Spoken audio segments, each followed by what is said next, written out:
Welcome, Mr. Macniven. Thank you very much. Now, let me explain the arrangements for today. They're slightly unusual because things don't always work out as you had planned. And on this occasion, although if you were in this room, for those who are watching online, you would see someone sitting at Council's chair, in fact, you're going to be questioned online. There is no accounting really for the way in which COVID works. And for reasons related to COVID, Mr. Hill will not be with us today, just to make sure that we are all, if you like, as secure as we can be. So the arrangement is that he will ask you the questions online. You, I'm very glad to say, are here. Thank you very much for coming down from Edinburgh to be here. Particularly, I think you were, last week you were in Australia. So I didn't come back specially for this. Oh, you shouldn't have said that. Anyway, you're talking not just to the small audience that you see here today. Those in front of you are participants, and those to the left are lawyers. At the back, there are representatives of the press and others. Online, however, there will be a much larger audience, numbering in 3 figures. They'll be watching on a mixture of live stream or YouTube. And in particular, I expect, given today's heat, there may be more watching indoors than might otherwise have been the case. Mary will invite you to take the oath in a moment, and then Mr. Hill will ask you the questions. Mary.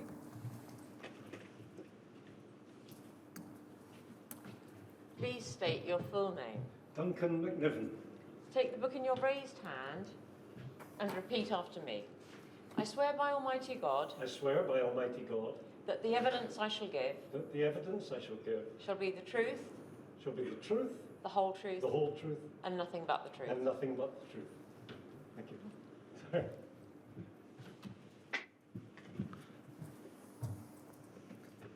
Mr. Hill. Mr. Macniven, can I check that you can see me and that you can hear me? Yes, that's absolutely fine, thanks. You have given a witness statement to this inquiry dated the 8th of June 2022. You also provided 3 witness statements to Lord Penrose's inquiry in September and October 2011.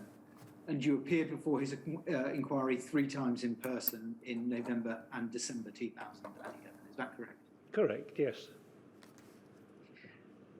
That evidence that you've given is accurate to the best of your knowledge and belief, is that right? Yes, indeed.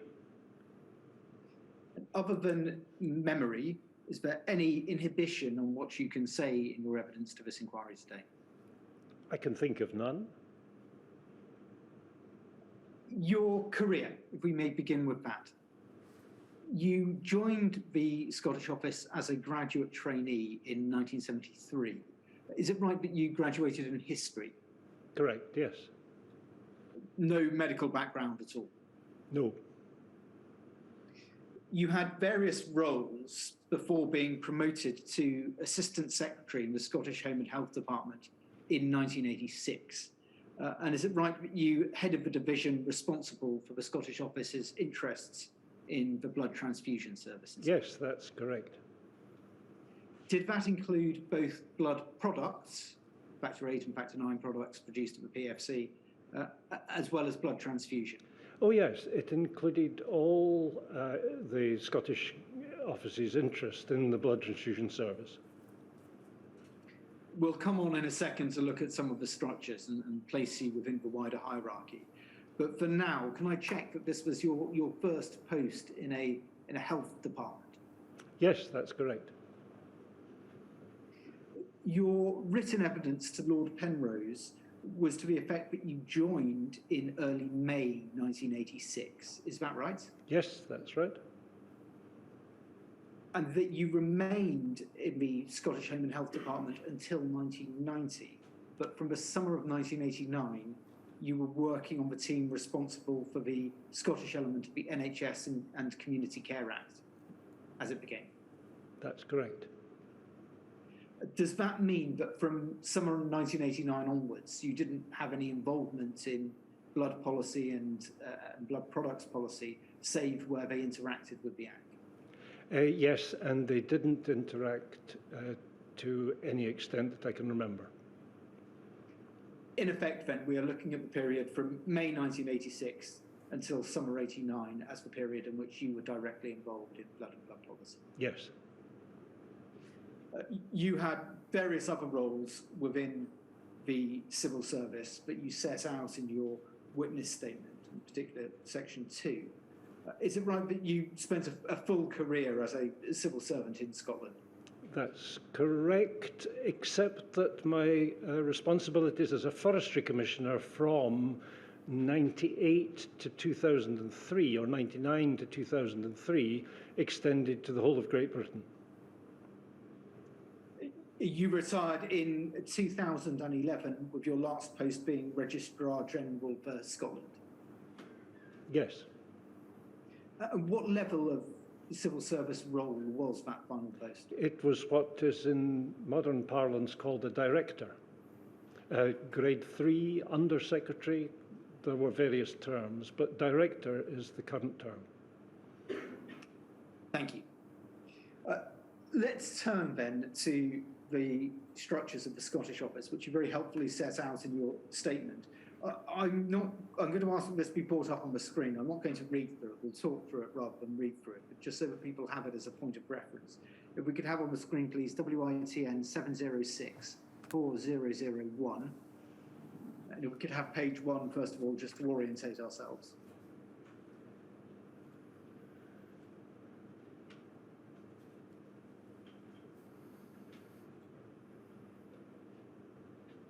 Can I check that that's come up on the screen in front of you? Page 1 is in front of me at the moment. Yes. We can see from that it is the first page of your written statement to this inquiry, dated the 8th of June.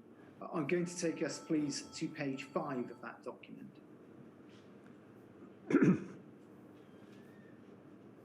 And in particular, paragraph 9.2. That's fine. As I say, I won't read through it, but let's instead talk through it. We are dealing, it's important to remember, with the Scottish Office before devolution, a Westminster department that covered matters concerning Scotland. Is that right? Yes, but devolution has two aspects. What you're talking about is legislative devolution, which came with the setting up of the Scottish Parliament in 1999. Before then, as my statement brings out, there was a very large measure of executive devolution to the Scottish Office. So it wasn't a question. Parliament in London legislated, but there was a great deal of executive devolution to the Scottish Office. What areas, it's perhaps easiest to ask what areas the Scottish Office didn't cover rather than what they did cover. Too complicated a question, I'm afraid, because it was rather similar. The degree of executive devolution before 1999 was rather similar. The subject areas were rather similar to those that were legislatively devolved from 1999. So things like foreign affairs, defence, social security. Other matters, including health, were devolved executive form to the Scottish Office. We'll look at the range of topics in which you were involved in due course.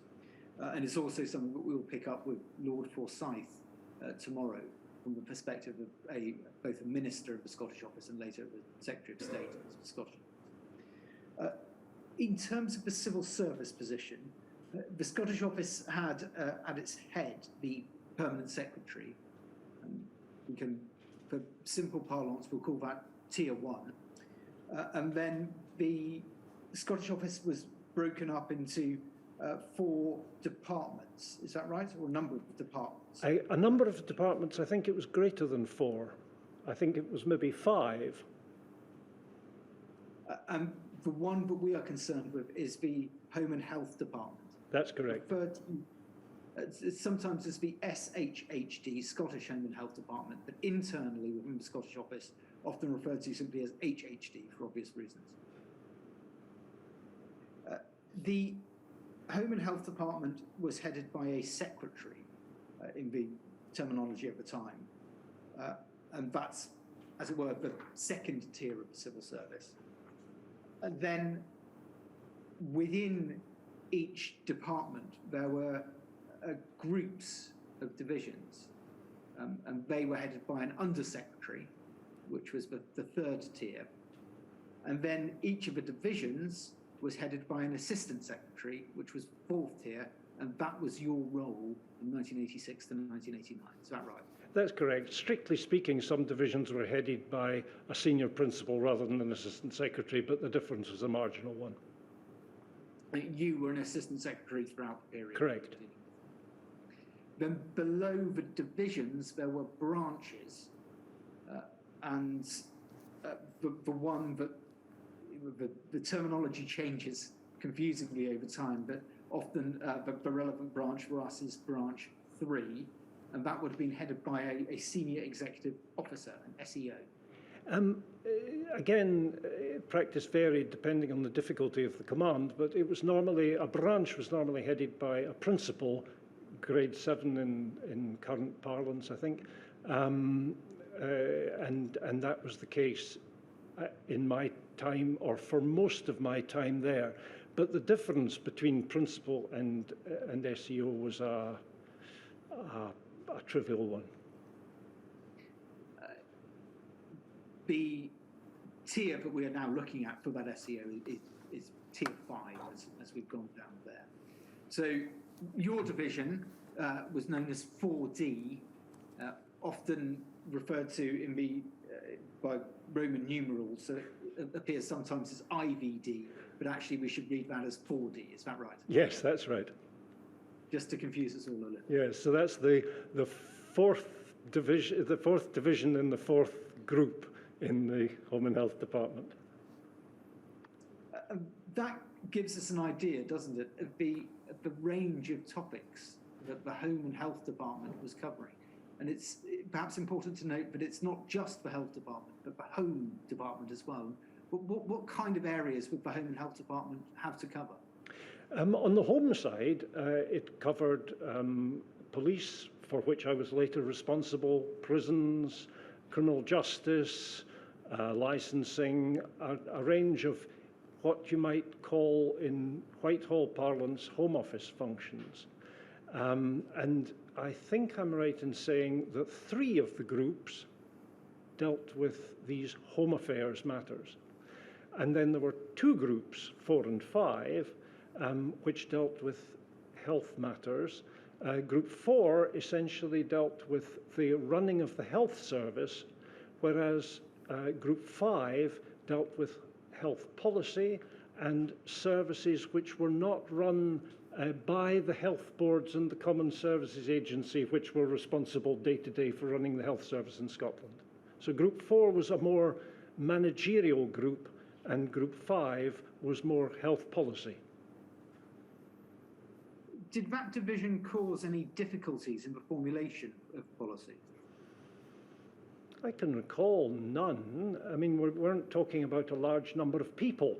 And it's important to remember that the Scottish Office culture, if you like, involved close liaison, almost friendship between the senior civil servants responsible for a whole range of topics. And the strength of that was that if you had a question, a problem, across the whole range of the Scottish Office's activities, you knew the person who was responsible for that, and you could liaise simply and without fuss with that official. We'll come on in a little while to the question of resources and the comparison with the Department of Health. But before we do, if we could bring up PRSE 40358, which was a document that was prepared for Lord Penrose's inquiry, and helpfully shows the different tiers and helps us also to put some names to those, the people in the different areas. If we start at the top, the Secretary of State for Scotland, we can see 3 listed there to 1995.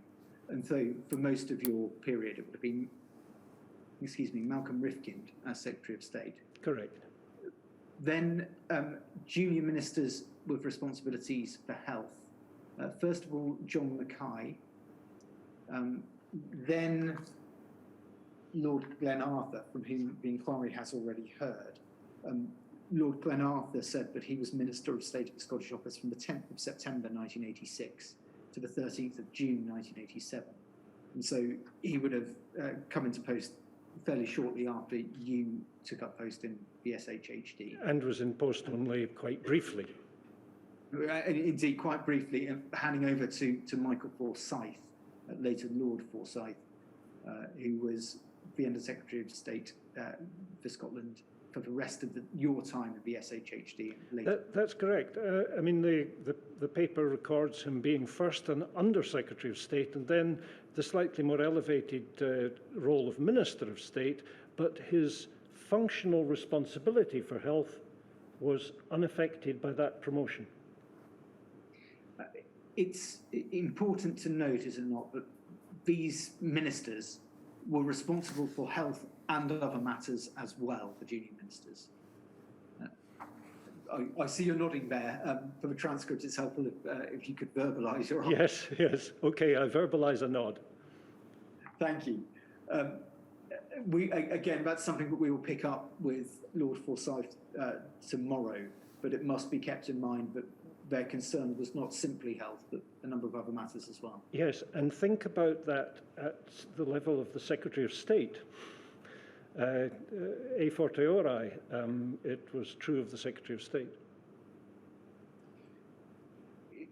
The next heading is the permanent Secretary of the Scottish Office, and we see the 2 names there, Sir William Fraser and Sir Russell Hillhouse. Then the Secretary of the Scottish Home and Health Department. So this is the tier 2 that we were referring to earlier. In your period, William Reid would have been the Secretary. Then the Under-Secretary, and it explains there that this is the person who headed up the groups. And again, for your period, Hugh Morrison, 1984 to 1988, and Hamish Hamill, 1988 to 1990, would have been the Under-Secretary and, in effect, your boss. Is that fair? Not in effect my boss, in actuality my boss.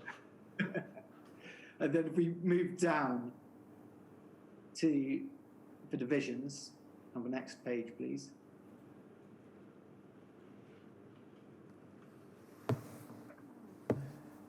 We can see, as you said, they were headed either by an assistant secretary, as you were, or a senior principal. And the relevant division was 4D. And we can see you are listed there between John Davies and before George Tucker. Then the tier below, the principals or senior executive officers, this is tier 5 now, that headed the branches. And the names of relevance to us perhaps are Alexander Murray, 1983 to 1987. Who was always called Sandy. Always called Sandy. Tom MacDonald, 87 to 88, and Rab Panton, 88 to 1992. If we could go on to the next page, please. That is the administrative side. As we have seen with the Department of Health and the Department of Health and Social Security in London, there was also a medical side to the civil service, and we have the names of the chief medical officers. And for your period, Dr. Ian MacDonald, 1985 to 1988, and Professor Ken Cowman, 1989 to 1991, were the CMOs. You say in your statement, it's paragraph 20.1, but you didn't have a particularly close relationship with the CMOs, but instead worked primarily with the deputy chief medical officers. Is that fair? Yes, that's correct. I mean, I knew who the chief medical officer was, and we knew each other. We nodded to each other in the corridor, kind of thing. But on blood transfusion, I don't recall any direct contact with the chief medical officer. Was there any reason why you didn't have any contact on that policy with the CMO? Simply that the staff of the chief medical officer were perfectly capable of dealing with the subjects without my being involved with him. They were clearly involved with him frequently. Were you involved with the CMO directly on other topics?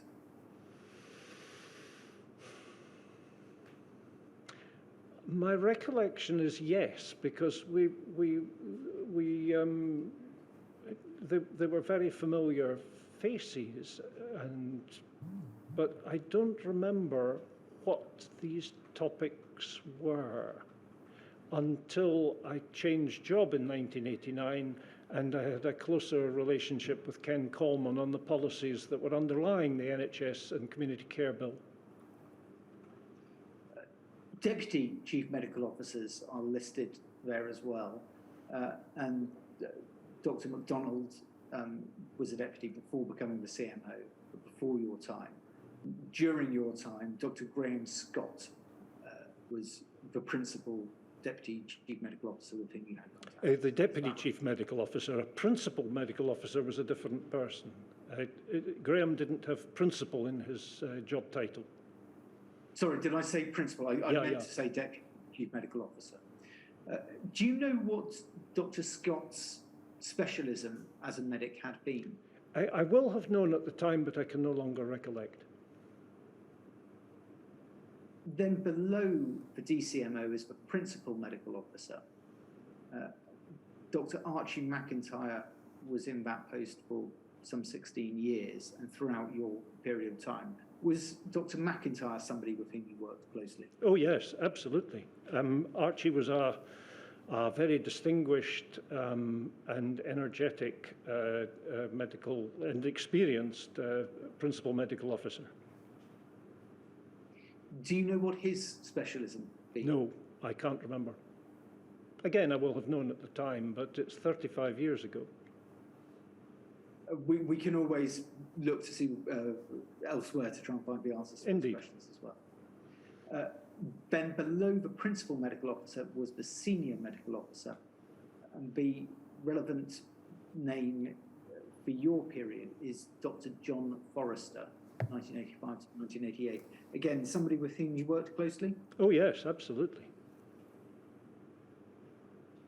And the post was vacant from November 1988 until Dr. Skinner took over in 1989. Do you recall why the post was vacant? No, I don't. I think it was just that John Forrester retired and it took them a moment to find Roz. I don't recall the vacancy being a long one, and in that vacancy I would have referred to Archie McIntyre if I'd required advice. In other words, there was not a gap in the chain of advice. There may have been a gap in the personality of the senior medical officer. Do you recall any difficulties being caused by that post being left unfilled? No, not at all. It would very much surprise me if there were any such difficulties. Before Dr. Forrester, and indeed before your time at the SHHD, was Dr. Albert Bell, who was in post from at least 1974 and possibly earlier, until 1985. We can see from the papers there is reference to Dr. Bell's departure being an event which meant that a lot of institutional memory left at the same time. Was that something that you were aware of when you joined the department in 1986? Yes, Dr. Bell, whom I never met, was a name to conjure with. He was clearly an influential figure.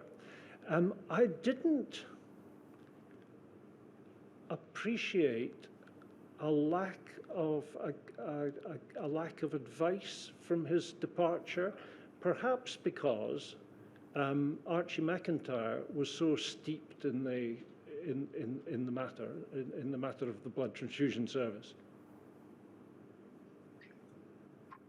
There wasn't then a sense that there had been a gap in the institutional memory, or a gap in the capabilities of the department with Dr. Bell's departure? Yes, there clearly was, because, as you say, he had been around for a long time, and there was a loss of institutional memory. There always is when people retire. But it wasn't something that was a significant handicap to the department, because, as I say, Archie McIntyre was a particularly distinguished operator, was there to act as continuity person. Dr. Forrester, you mentioned that in 1988 he retired. Just so that we have something of a picture in our head of him, he had an interesting career where he originally studied classics, I believe, and then served in the war before switching to medicine. And he subsequently entered the medical civil service. I believe that he was in general practice before he entered the civil service. Do you have any recollection of that? No, I don't. I knew John Forrester very well, but I don't recall his CV. But it's right, isn't it, that by the time that he was in that post as senior medical officer, he was coming towards the end of his career and had considerable experience as a civil servant behind him. He was certainly reaching the end of his career. The length of his experience as a civil servant, I can't recollect. Can you give us just something about the character of Dr. Forrester? Well, I think that's a slightly difficult question for you to ask me.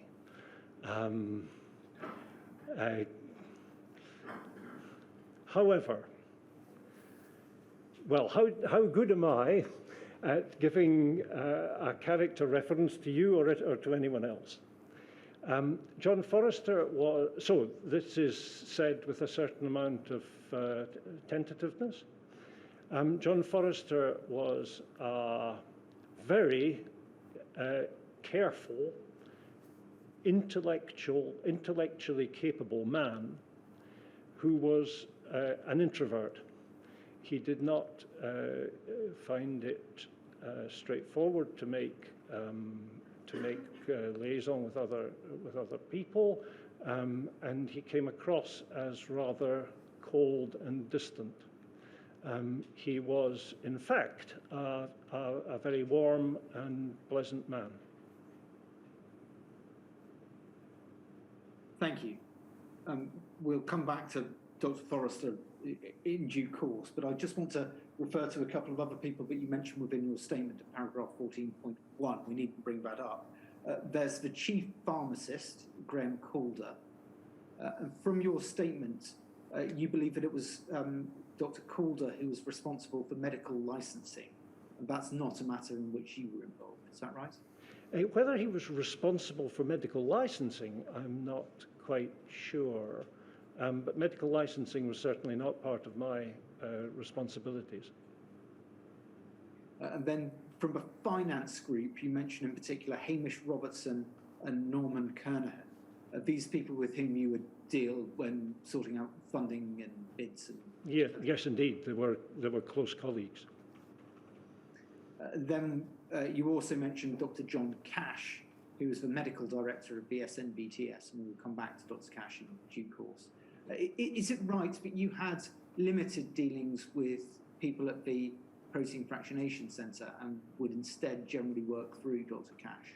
Yes, that's correct. But you've, in the last paragraph, changed from dealing with the Scottish Home and Health Department and its personalities to dealing with the Scottish National Blood Transfusion Service, which was a different organisation. But you're correct to say that my dealings were mainly with John Cash. I think he didn't have line responsibility for the Protein Fractionation Centre, which was a sort of, which was a separate division of the blood transfusion service, and although it seems slightly odd to say it, John Cash, although National Medical Director, was not Chief Executive. But the personality of John Cash was such that, in effect, he was Chief Executive, and in effect, Bob Perry, who was the Director of the Protein Fractionation Centre, was in John Cash's shadow, even if he wasn't formally responsible to him. So I dealt with John Cash. Let's turn then to that separate structure. And you're quite right that Dr. Cash is not a civil servant within the Scottish Office in that sense. The Common Service Agency. Now, Common Services Agency. It had more than one service. Let's bring up WITN 7064001, page 6, please. This is again your statement. And again, I won't read through it, but we can discuss the matters raised in that paragraph. It's helpful for others to have it on the screen. So the Common Services Agency was not part of the Scottish Office, and you describe it as being a statutory body that was, in essence, a holding company, providing a wide variety of services to the territorial health boards. Could you just take us through that and explain the distinct roles between the health boards, the Scottish Home and Health Department, and the Common Services Agency? Okay. The delivery of the health service to the public in Scotland was through the territorial health boards, of which I think there were 14 or something.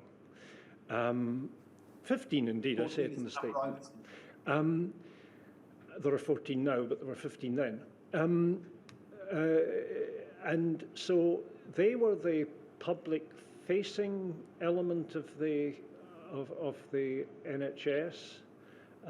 It was to them that it was they that operated the hospitals, for which the general practices operated under contract. They delivered the health service locally.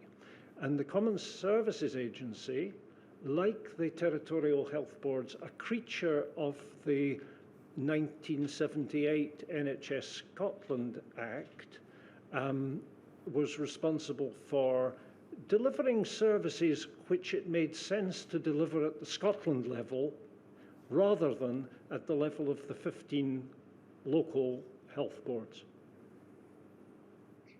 Did that include the Scottish National Blood Transfusion Service? Yes, I described the Common Services Agency as a holding company. One of its subsidiaries was the Scottish National Blood Transfusion Service. So, in contrast to England and Wales, which the inquiry has heard about, you have a Scotland-wide blood transfusion service, which also includes the fractionation centre as well. Yes, that's correct. The Protein Fractionation Centre and the regional blood transfusion centres were part of the Scottish National Blood Transfusion Service. And I should explain, really going back to your last question, that the 1978 Act, and indeed its predecessor legislation, because the 1978 Act was a consolidation act, the Act made the territorial health boards and the Common Services Agency responsible to the Secretary of State. It was the Secretary of State who was responsible for the health service in Scotland and for the appointments to and guidance for the territorial health boards and the Common Services Agency. If we think just about the relationship between the Scottish Office, the SHHD in effect, and the Scottish National Blood Transfusion Service. I'm sorry, I didn't catch the opening of the question. Sorry, if we think just about the relationship between the SHHD and the Scottish National Blood Transfusion Service, you've said that you worked with Dr. Cash, who was SNBTS. You are SHHD. What would the CSA bringing to that relationship? It varied from topic to topic. Although the Scottish National Blood Transfusion Service was part of the CSA, and the CSA was responsible to the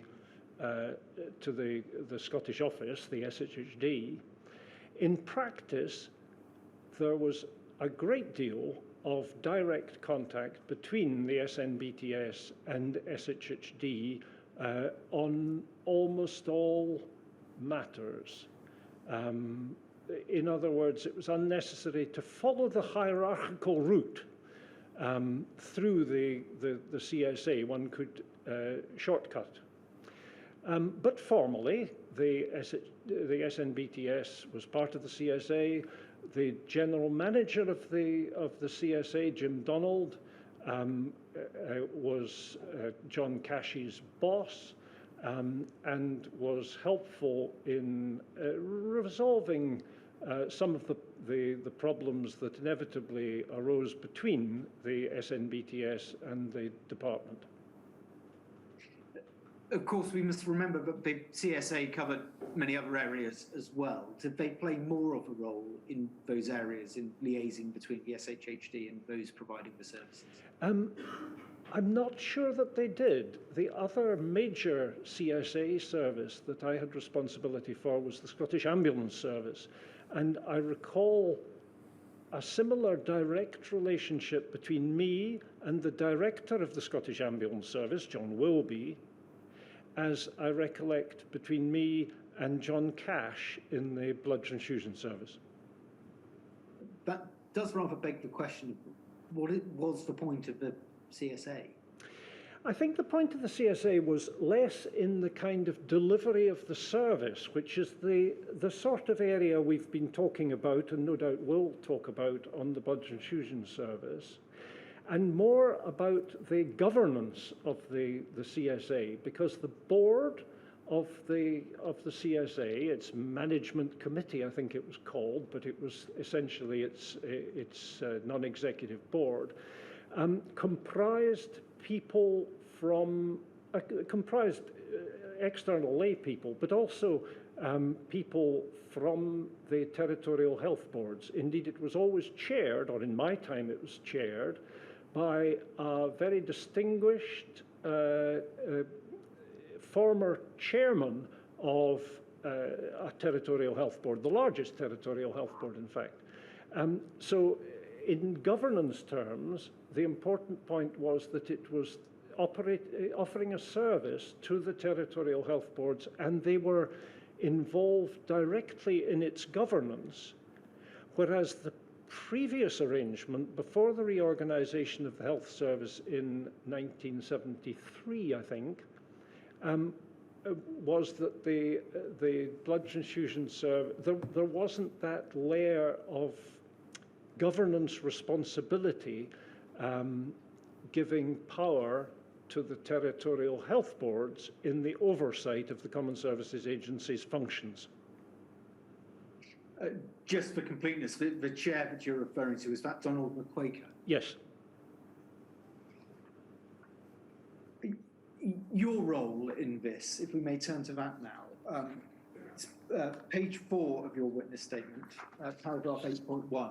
Again, if we bring that up, and I think it is helpful perhaps just for me to read out the list of matters for which you have responsibility.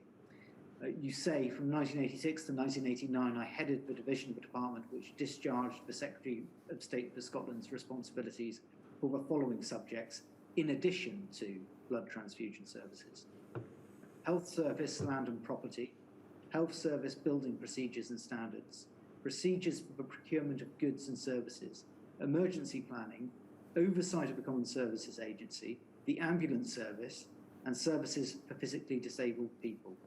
You then say that you had over 40 staff, that your role, broadly speaking, was to provide leadership, purpose and direction to my staff, to contribute to policy making and advice to ministers, and to liaise with the relevant external parties and to resolve difficult issues. The first point to note from that, Mr. Macniven, is that is an extremely broad range of responsibilities for you. Is that right? It certainly seemed so at the time. Was that characteristic of the Scottish office and the fact that it is covering so many different areas within one department? Yes, not a universal characteristic, because remember, I moved to a job where I concentrated on one task, the passage of a bill through Parliament. But that post was perhaps atypical, and more typical was what you've just read out, that every assistant secretary, you're talking about somebody that is at a fairly elevated position in the civil service. Every assistant secretary had a wide range of responsibilities. You say at paragraph 9.3, I won't bring this up, but you wrote that, and I quote, the main problem was the volume and diversity of business. Could I just ask you to expand on what you meant by that? Yes. As you can imagine, I mean, you have concentrated in the past few years on the Scottish National Blood Transfusion Service, on blood transfusion, one of the topics that I was responsible for. And you can appreciate that on that subject, quite a number of difficult issues arose during the 3 years. Consider the next, the other Common Services Agency service that I was responsible for, the ambulance service. We were facing a number of difficulties with the ambulance service. For example, many ambulances in rural areas were staffed only by one person.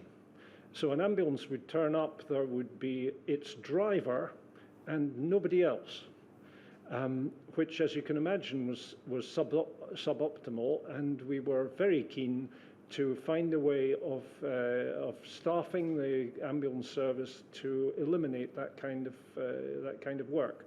I use that as an illustration of the sort of issue that can come up in the other subjects for which I was responsible for. On health service building, Legionnaire's disease was a major threat, and avoiding the transmission of Legionnaire's disease by, for example, hospital air conditioning plant was a major issue. On health service procurement, we were very anxious to take advantage of the scope for value for money savings by getting the health service to purchase more efficiently. Now, these fascinating topics are of less interest perhaps to the inquiry than they were to me at the time, but you can imagine that if each of these kind of topics it came across my desk in a bewildering variety. And I had 5 branches working for me. The 40 staff were organized in 5 branches. And what you had to hope that didn't happen, unfortunately in the 3 years it rarely happened, was a crisis arising on all 5 branches at the one time. So there was a huge variety of issues which were not entirely easy to resolve. Did your colleagues on the medical side, Dr. McIntyre, Dr. Forrester, did they have more of an opportunity to specialise in particular fields, or did they have a similarly diverse range of topics with which they had to deal? I don't think they had quite the diversity of topics with which I dealt. And on each of I dealt with Archie and John only on blood transfusion service. On other matters, for example, the ambulance service, I dealt with a different senior medical officer whose name was David Drummond, and on building services, I dealt with a different medical officer. I can't remember what the precise boundaries of Archie's and John's work was, but they certainly were not responsible solely for advice on the blood transfusion service. I think they, and particularly Archie, who had been there for so long, had the opportunity to build up an experience and knowledge of the blood transfusion service which was quite profound. So I don't think that you should get the idea that they were dilettanti. They were, however, inevitably greatly inferior in their knowledge of blood transfusion practice and theory to our colleagues in the Scottish National Blood Transfusion Service, who had spent a career in the specialty. So the SMBTS would have the greatest expertise, and Dr. McIntyre and Dr. Forrester would have more of an opportunity to immerse themselves in that topic than you did, but they wouldn't have as much as the SMBTS. Absolutely, and could not possibly have achieved that because they didn't have day-to-day responsibility for running the service.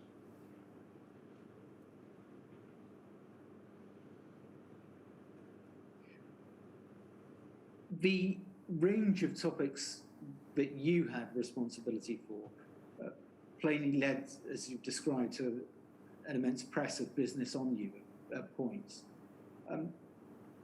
Did that require then a need for quick and efficient decision making on those topics? Well, I would like to think so. It's 35 years ago. I don't remember. I don't have an abiding memory of inefficiency and incompetence. Did you have an opportunity to take a step back from this press of business and take a wider perspective, a more strategic perspective, or was it a case of having to deal with whichever fire had started at that time? It wasn't quite as bad as firefighting all the time. The nasty times, which I was describing, fires in a number of branches at the one time, were the exception rather than the rule. But I think it would be correct to say that I was often tied up with the day-to-day at the expense of the strategic. There wasn't a lot of time to draw breath in this post and think about strategy. The inquiry has heard various people speak about the importance of institutional memory and the momentum that goes with it. The policy continues because it has been in place before. In your case, when you were there for 3 years and Dr. McIntyre had been there for so much longer, do you feel that you were in a position to challenge or to change the existing policy? It depends what you mean by policy. If you're talking about should there be a blood transfusion service, should it be locally organised in the way that we're characterising England? No, that kind of policy was established. There was no evidence that it was broken. It was unnecessary to fix it. At a lower level of policy, I can perhaps illustrate it by the ambulance service example that I gave. There was a very strong ability to affect policy, in that case, to adopt a policy of eliminating single-crewed ambulances. The DHSS we've seen, or sorry, Department of Health that subsequently became, saw the development of a blood policy unit bespoke to that area of policy. Was there any equivalent in the Home and Health Department, or did the size of the department not allow for that? Yes, there was certainly nothing with a highfalutin title of that kind. It was perhaps unnecessary in the more compact circumstances of Scotland to set up a separate unit. But blood transfusion services policy could be considered by a small room full of people, viz. Graham Scott, Deputy Chief Medical Officer, Archie McIntyre and or John Forrester, my boss, myself, and John Cash. You know, you could gather together 6 or 7 people and discuss policy matters. And from time to time that was done, and it depends what you mean as, again, I come back to this question, what do you mean by policy? But if I've drawn attention in my evidence to meetings which I think I initiated with the Blood Transfusion Service and the CSA, so tripartite meetings involving also Jim Donald as a 7th member of that little unit, blood policy unit. And we convened from time to time to consider issues in the blood transfusion service. Now, as I say, were these issues policy or not? It's up to you to define. But we could certainly do the necessary thinking to resolve matters in the blood transfusion service by gathering together a small number of people. Let's turn then to the role of ministers. You say in your statement, we can, Lawrence, we can take the statement off the screen now, thank you. That it's paragraph 11.1, but I won't bring it up. You say that the most difficult and politically contentious matters would be decided by ministers, but more day-to-day matters would be determined by those working within the Home and Health Department. Is that a fair characterisation? Yes, that's correct. How would a decision be made on what should go to a minister? That was, throughout the Scottish office, a very difficult question. And the skill of the senior officials of the department was to identify issues which needed to go to ministers, because there was no rule book. You couldn't get an algorithm that gave you an authoritative answer. It was a question of judgment, and people that had been around for a long time developed that feeling. And of course, that feeling varied from minister to minister. The advent of Michael Forsyth, a particularly energetic and involved minister, allowed us to put more matters to the minister than we had previously been used to. And Michael Forsyth expected to take decisions on a wider range of issues than his predecessors had. So it was a matter of judgment with a certain amount of iteration with the minister that you had at the time. You can ask Michael Forsyth about that tomorrow. So it was a difficult decision, that, and it varied with the subject and with the minister. Was the difficulty greater as a result of the very wide range of issues that Scottish Office ministers had to deal with? Oh, yes, absolutely. And nowadays, post-legislative devolution, with the creation of the Scottish Parliament, a much larger number of ministers in the Scottish Government than there were in the Scottish Office. We're talking about a number 5 times as great. It's possible to put more matters to ministers than one did in these olden days of the mid-80s. Just so that we have an idea of those numbers, in your time, 1986 to 1989, you would have the Secretary of State, and how many duty ministers? I can't recall, you can look it up, but it was of the order of 5. Including Michael Forsyth tomorrow will remember the answer to that. And you say now the situation is, did you say 4 or 5-fold? Something like that. Again, you can look it up. It's somewhere in the early 20s, probably. around. You can look it up. We'll look it up. But the point is, there are many more now. Yes, exactly. You say that it was a difficult decision for senior members. Who would be making the decision about what goes to the minister? It varied from circumstance to circumstance. Normally, I would decide, as the Assistant Secretary, what to put to ministers and what not to put to ministers. And you can ask Michael Forsyth about this tomorrow, but I would say, generally speaking, no. Almost without exception, I got that judgment call right. But I will have referred in difficult cases to my boss and perhaps my boss's boss to guide me with their greater experience. Were their doors always open to you if you sought such guidance? Oh, yes. Oh, goodness me, yes. What, your boss's door open to you? Yes, absolutely. And my door was entirely open to my 5 direct reportees. And indeed, to folk like Archie and John, Archie McIntyre and John Forrester.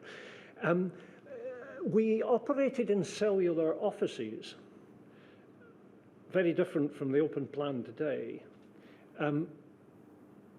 Literally, our doors were closed because people talked as they walked along the corridor, which was ill-disciplined of them. And you didn't want noise drift in either direction.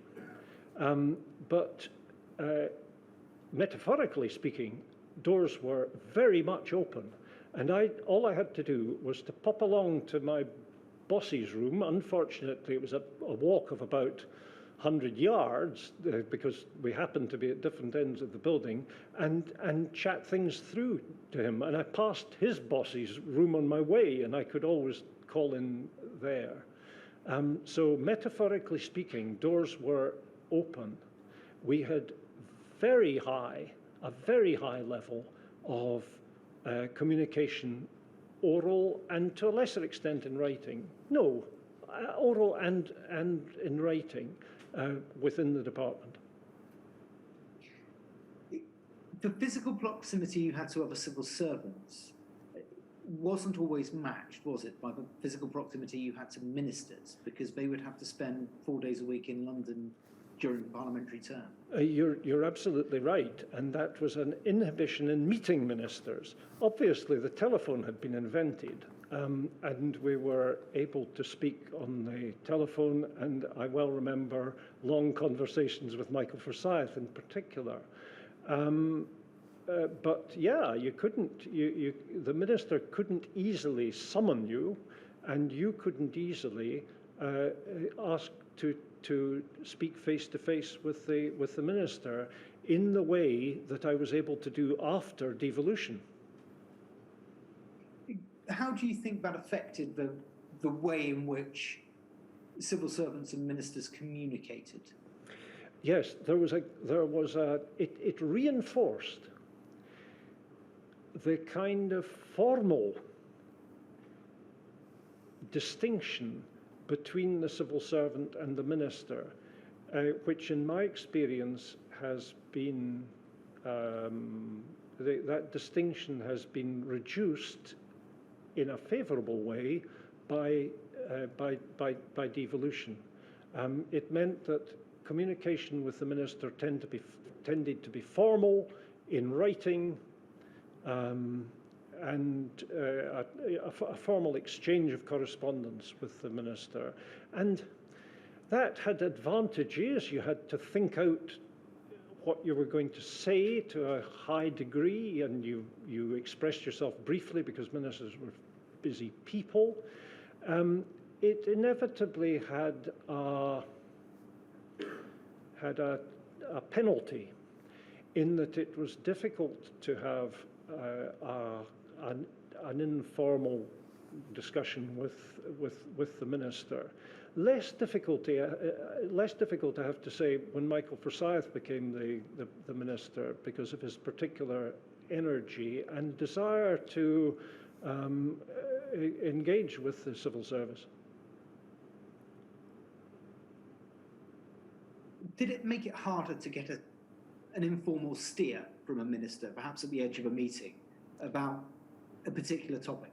Yes, precisely so. And I can recall cases with Michael Forsyth where it took a couple of exchanges. We maybe had a misconception about each other's position, and it took a couple of rounds of correspondence before we got on the same page. You've mentioned Michael Forsyth. Lord Glenarthur, who preceded him, and as you say, only imposed for a relatively short period of time, September 86 to June 1987. He had been, as we've heard, a minister in the Department of Health in London. How did that affect the way in which he approached his work from your perspective, and the way in which the civil servants approached him? I didn't have an awful lot of contact with Lord Glenarthur because he was only there very briefly, but I vividly remember when he first became our minister, he came round to my room for a sort of briefing meeting, which was extremely helpful, and where I remember it being advantageous that he knew a lot about the modus operandi of the health service from his period in the Department of Health and Social Security. Do you recall it having any particular influence on blood policy and blood products policy? Do you mean, do I have it, are you asking about my recollection about my role or Simon Glenarthur's role? Simon Glenarthur's role. No, I don't remember him having any impact on blood transfusion policy, but that may be a fault of my memory. It's 35 years ago. Let's turn to the relationship with the DHSS. Obviously, a much larger department with more staff, more experts on hand, and consultant advisors, for example, and its own CMO and its own hierarchy there. How much of a, if I may put it this way, gravitational pull did the policy set by the Department of Health have on the policy that the Scottish Home and Health Department followed? I don't recall being in orbit around the DHSS at all. Did you feel you could, if the Scottish Home and Health Department wanted to set its policy in a particular way, it had both the de jure and de facto ability to do that? Yes. Now, as a matter of good collective government, remember that we each reported to a member of the same cabinet.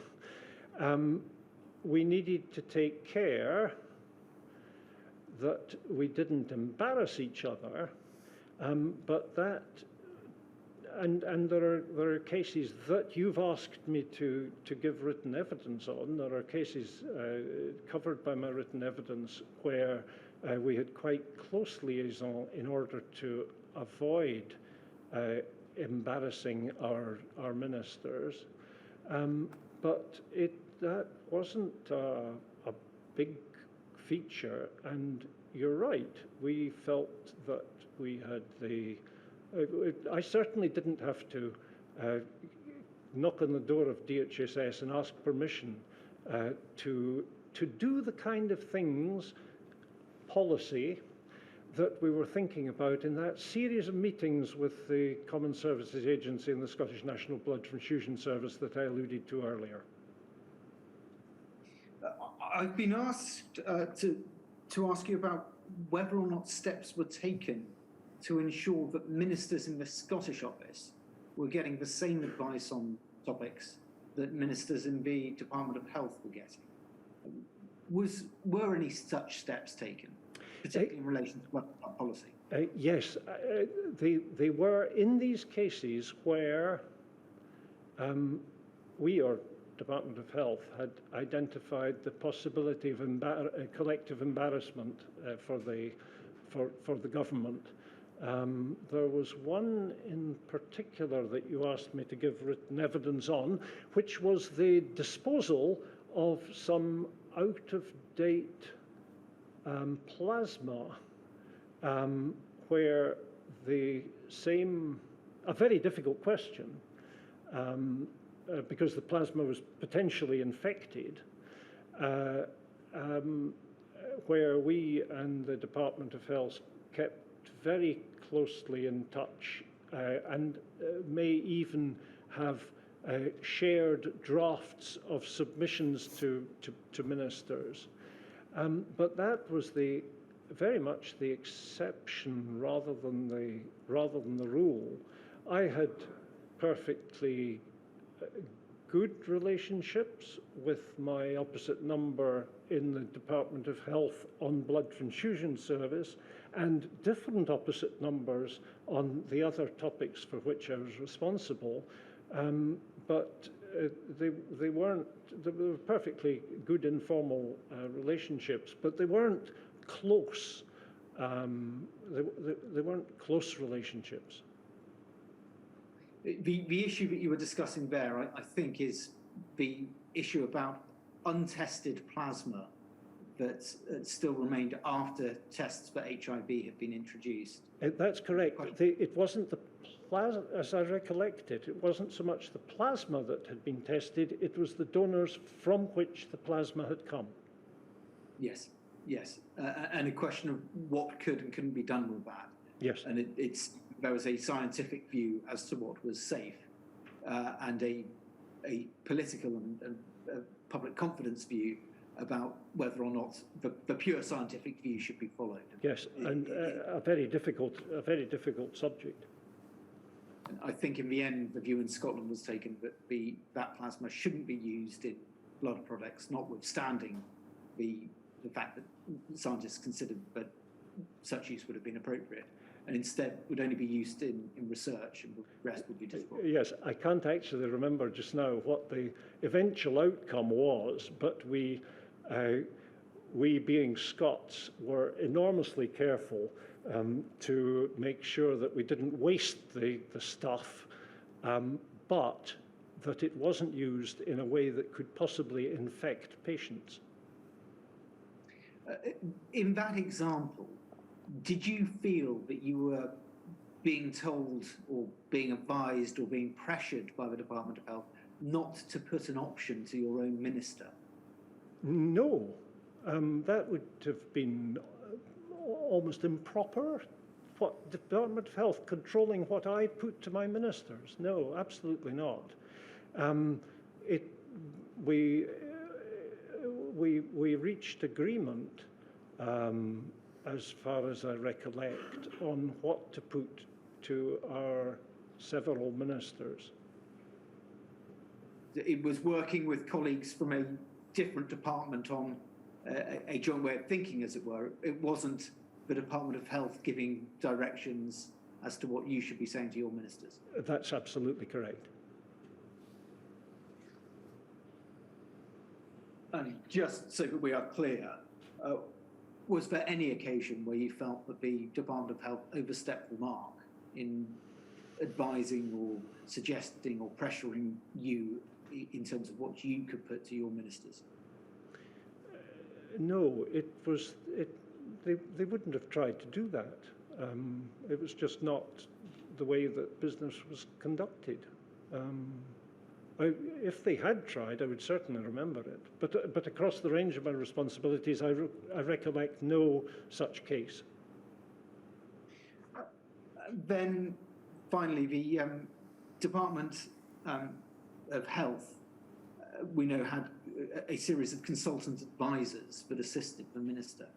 Did the Scottish Home and Health Department have either an equivalent setup or access to the Department of Health's consultant advisors? Yes.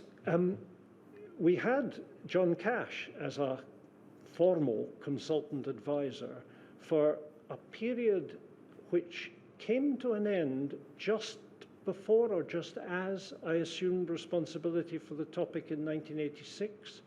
And John resigned as our consultant advisor because of the appointment of Jim Donald as the chief executive of the Common Services Agency. The Common Services Agency had not previously had a chief executive, but in common with the introduction of chief executives across the territorial health boards, the Common Services Agency recruited one as well, and he made a very positive contribution to the conduct of business, Jim Donald. John Cash felt that his line of communication with Jim Donald as his boss, as his new boss, would have been complicated if he also had a formal direct line into the department, into the SHHD, as consultant advisor. So he resigned.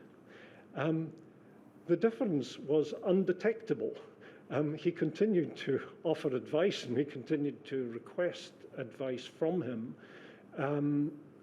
in, I think, exactly the same way as before. I say I think because my period in office didn't span the moment of his resignation, but certainly I felt no inhibition whatsoever in seeking John's advice.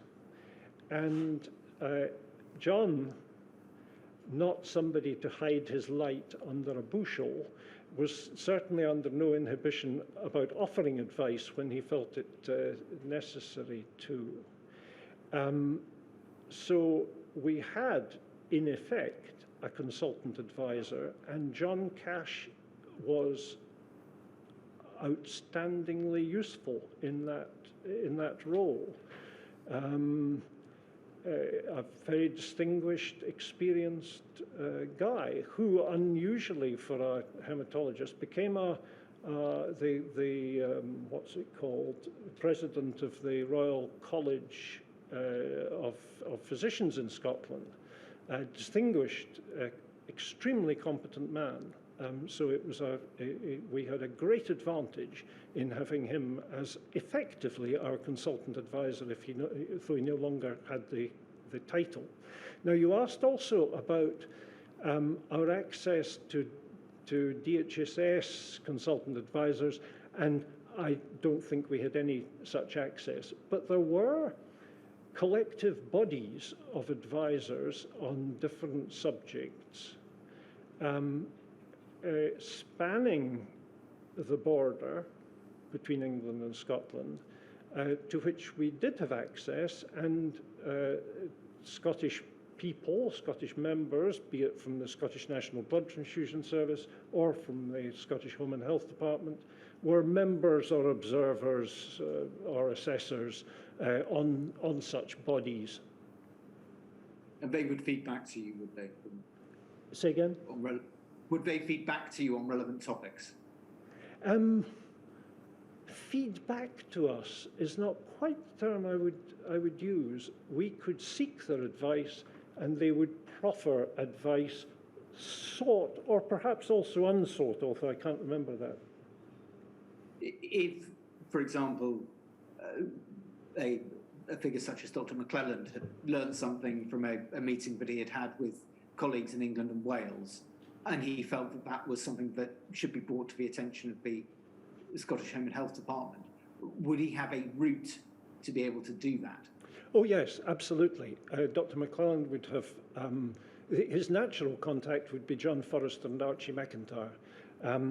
He could also have contact through the SNBTS by feeding the results of such a meeting to John Cash, who would feed them to the department. So yes, Brian McClelland had ready access to that kind of line of advice.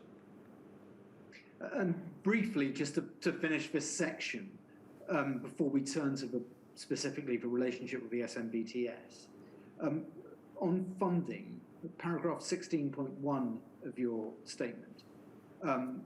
Perhaps if we could bring this up, actually, WITN 7064001, page 10.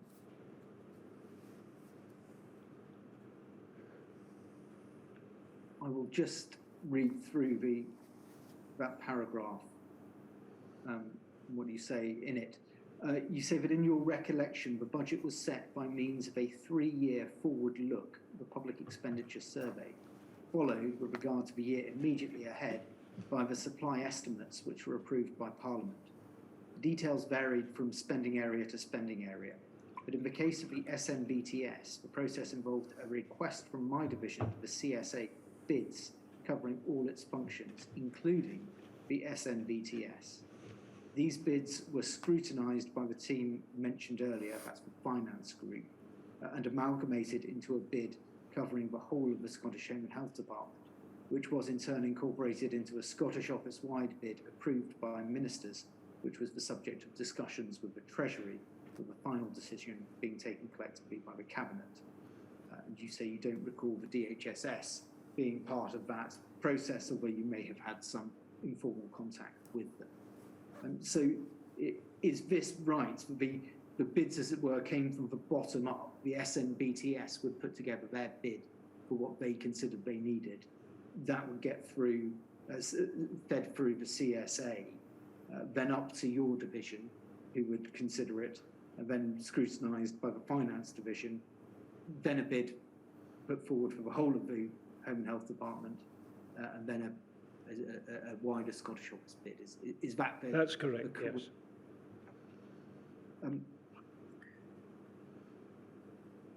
So I note the time. I'm about to move on to the topic of the relationship with the SNBTS, and after that, into the question of surrogate testing and how Surely. that relationship, that example.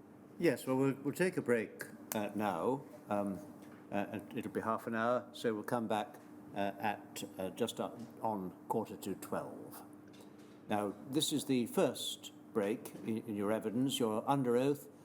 When you give evidence on oath, you may not talk to anyone, whoever that anyone is, about the evidence you have given, or for that matter, any evidence which you anticipate you might be asked to give. But you can talk about anything else you like. I understand, thank you. 11:45.